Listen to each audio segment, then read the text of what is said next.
Alberto Durero va a estar presente en los siguientes minutos en nuestro programa.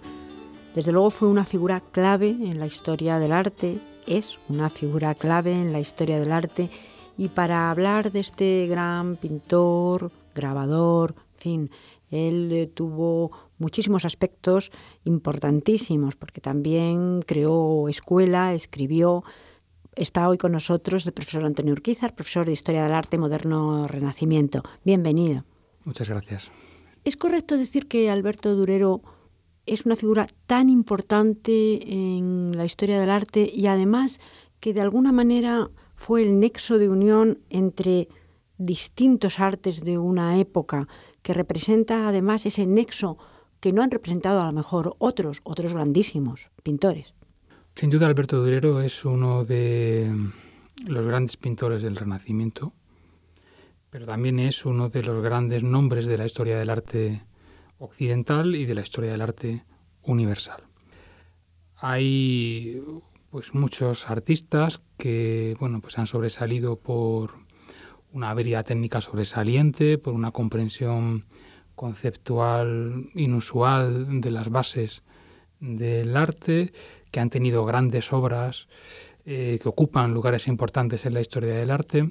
pero hay pocos nombres como el de Durero que realmente sirvan tanto para definir un periodo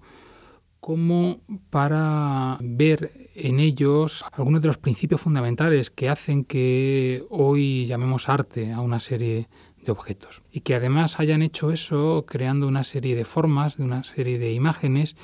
que han determinado la evolución posterior de la historia del arte. Podemos dar unas breves pinceladas sobre su biografía. Durero nació en Alemania. Nació en el año 1471, murió en el año 1528, pero es un hombre de gran formación, viajó a Italia, por eso hablamos de este nexo entre los Países Bajos y Italia. ¿Qué representa la época en la que vivió Durero y qué representa en el arte él mismo? Durero vivió, su carrera la desarrolló básicamente en el cambio del siglo XV al siglo XVI, primeros años del siglo XVI, que es un momento determinante en la historia del arte en Europa, en el que todos estos experimentos que se han desarrollado en Italia a lo largo del siglo XV cuajan en la creación de un modelo más fácilmente exportable por Europa. Esto coincide con la invención de la imprenta, que es un tema sobre el que luego hablaremos más. Coincide también con un momento en el que se hacen más frecuentes los contactos personales, los viajes de obras, pero viajes también de artistas por el continente, y es un momento en el que esta expansión de los modelos italianos por Europa y de la relación entre este foco italiano y las experiencias que se estaban haciendo de forma paralela en el mundo de los Países Bajos empieza a extenderse como una mancha de aceite por el resto del continente, y hay una serie de figuras que son claves a la hora de modelar la recepción, un poco de crear un modelo combinado entre el mundo flamenco y el mundo italiano,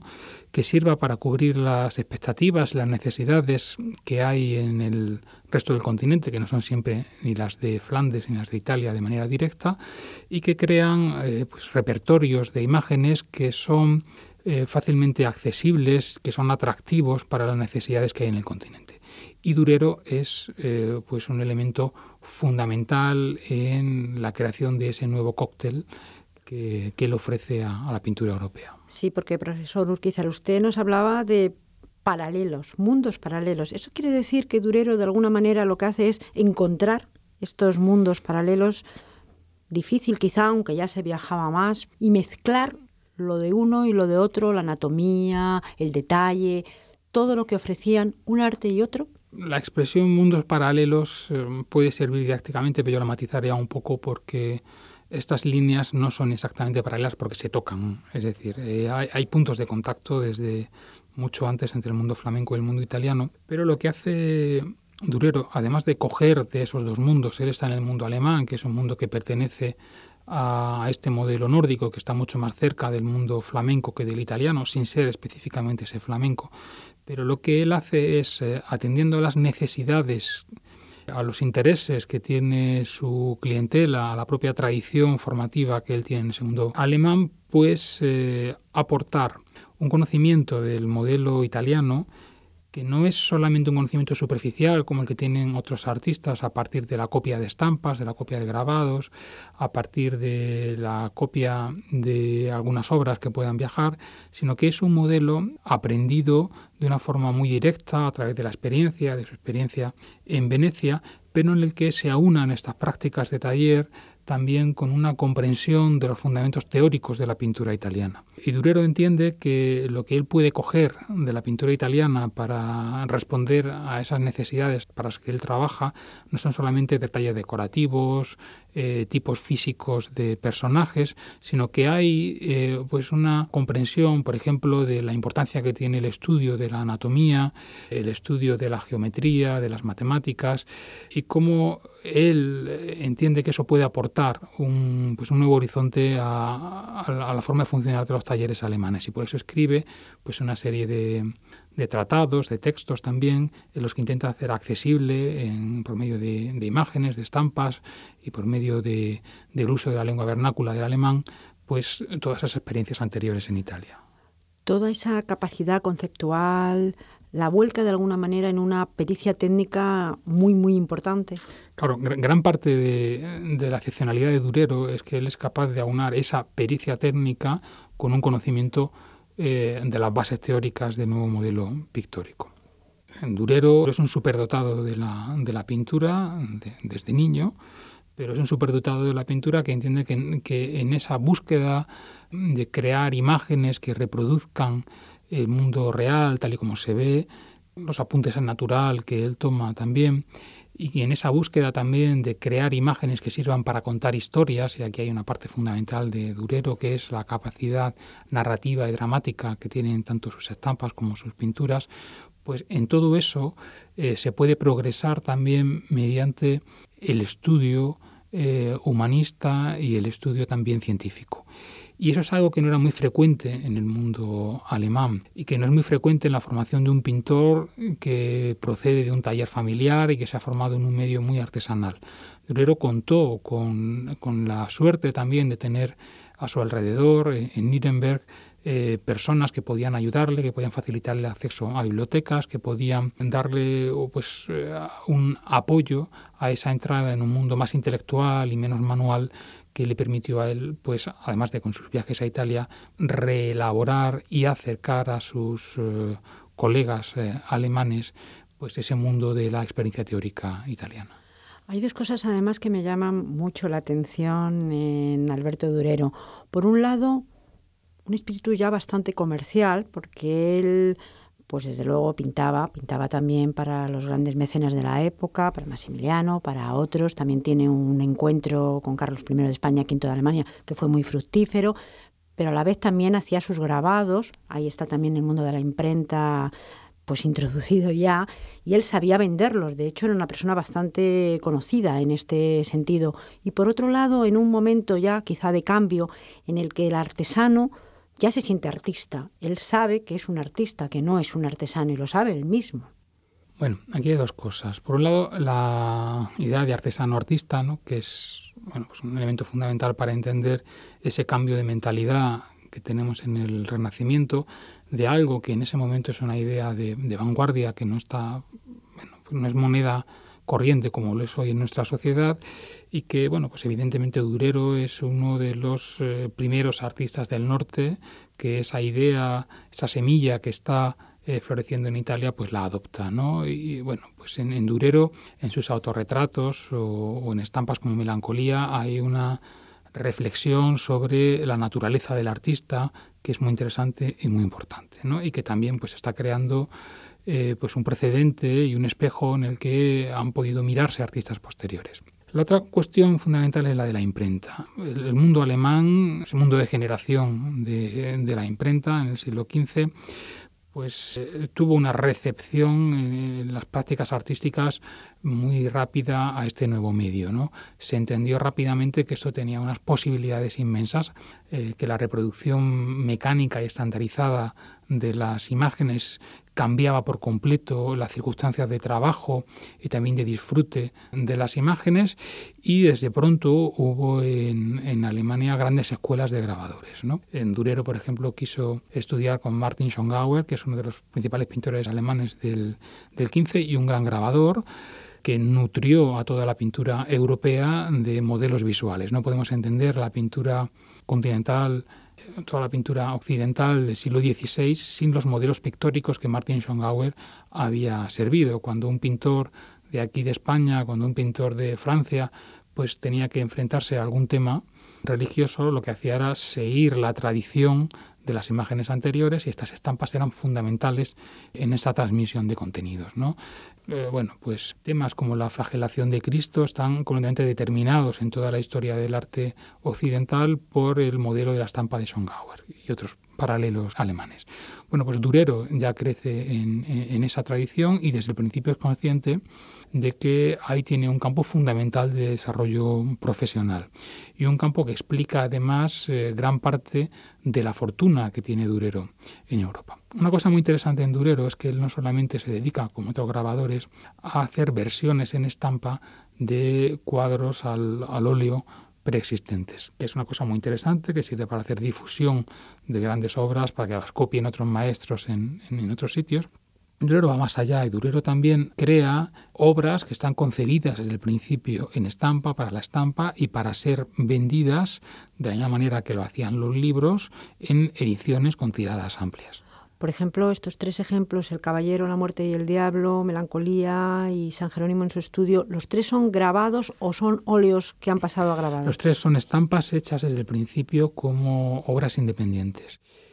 Son 3 estampas interesantísimas que representan 3 estudios de tipos etológicos, de tipos éticos distintos, ¿no? El del artista en Melancolía, el del estudioso en San Jerónimo y el del caballero, ese nuevo Miles Christi en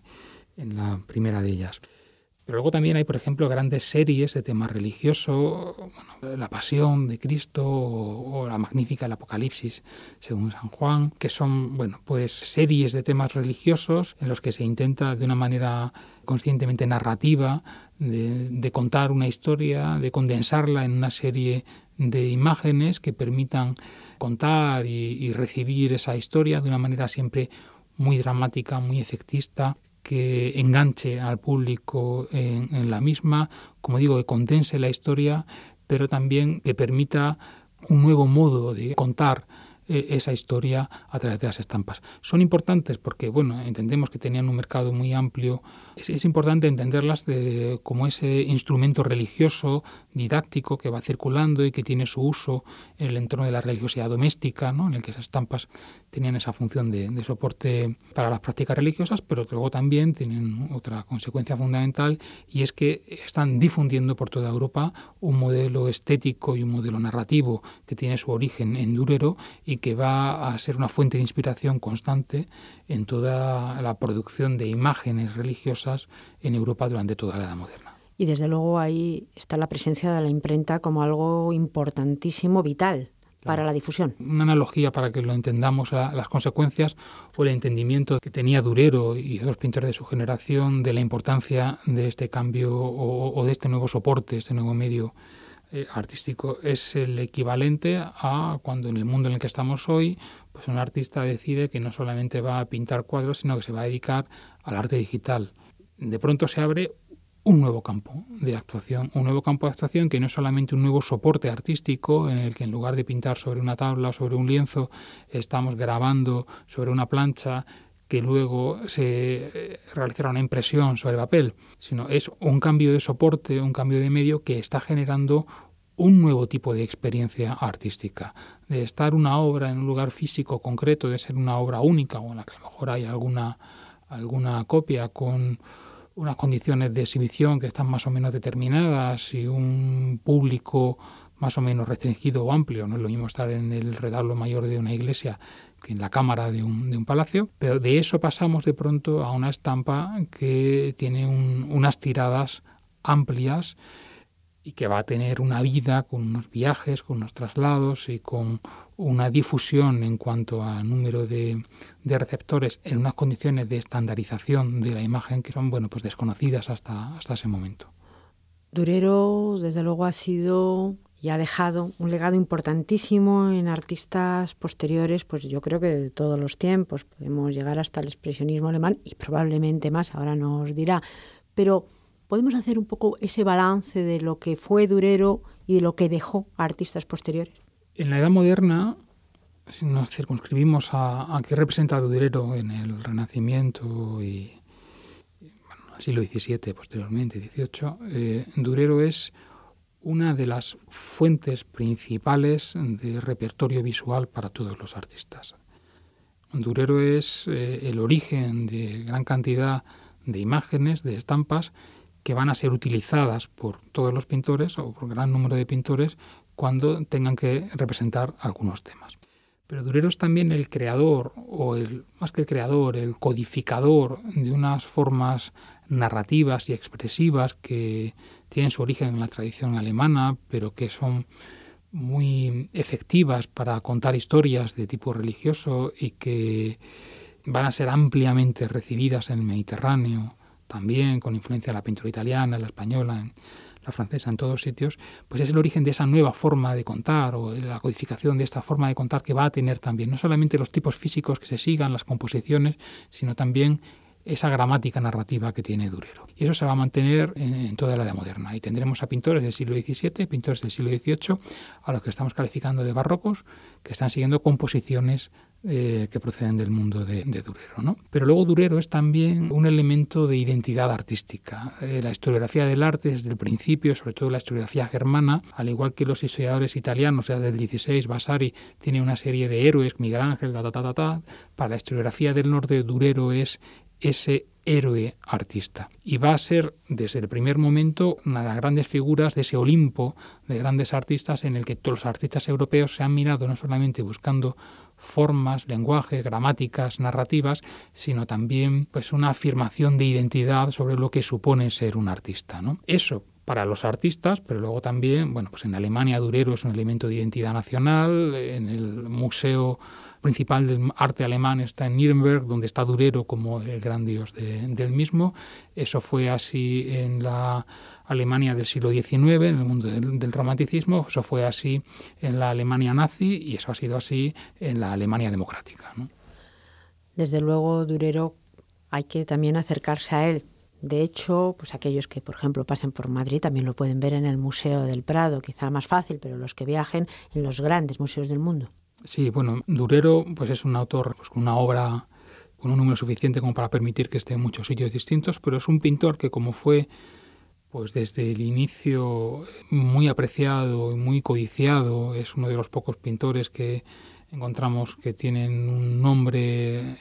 reconocido y unas obras que todo el mundo quiere tener en la moderna, pues tiene unas obras que viajaron mucho, que fueron codiciadas, que fueron joyas de las colecciones reales, de las grandes colecciones nobiliarias en la Edad Moderna, y como ese es pues una de las fuentes fundamentales de los museos actuales, pues tiene una obra que que puede ser vista desde el Museo del Prado de Madrid hasta pues las grandes colecciones de las grandes capitales europeas, ¿no? Pues muchísimas gracias, profesor Quizar. Un placer.